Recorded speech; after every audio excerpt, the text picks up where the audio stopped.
ועוד אחד. והכתבים שהגיעו לכאן, אתם יודעים, כתבים מגיעים לעשות את העבודה, ולאט לאט אתם רואים איך הם פשוט משתתקים. יש כאן סיור כתבים של 200 כתבים, בשקט לגמרי. אני רוצה, אם אתם רוצים, שניגש לדבר עם אחד מהם מאנגליה, מ-ITN, שפשוט מתפוצץ על ה-BBC.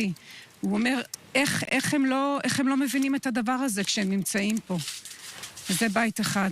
ואם אתם, בואו נמשיך, תראו כאן את העציצים. רציתי להראות לכם, מוניס, בואו ניכנס רגע פה שוב לבית.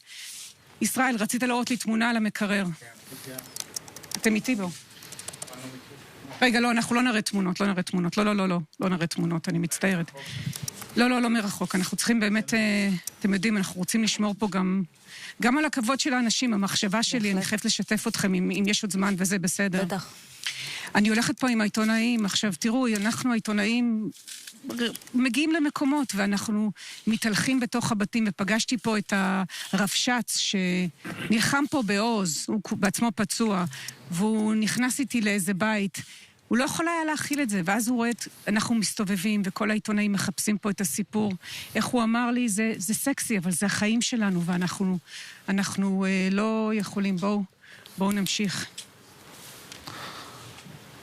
אתה רוצה לספר לי רק כמה אנשים הגיעו לסיור? אתה מיהודות, נכון? דובר צה"ל.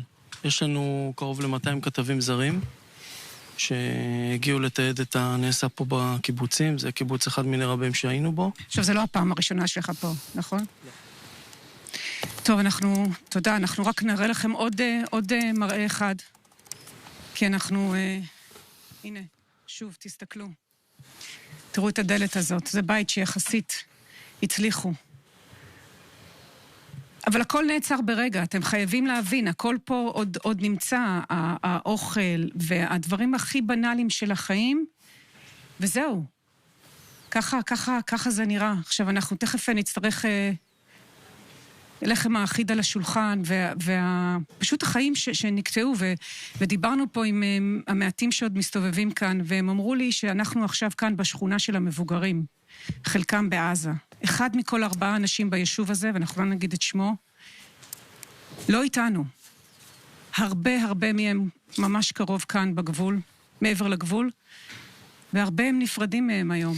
אבל הוא אמר לי, הרבש"ץ שחר, הוא אמר לי, תראי, שאלתי אותו, תגיד, אפשר בכלל להתחיל לחשוב על לחזור לפה? והוא אמר לי, המבוגרים בשכונה הזאת, אני יודע שהם היו חוזרים מחר בבוקר.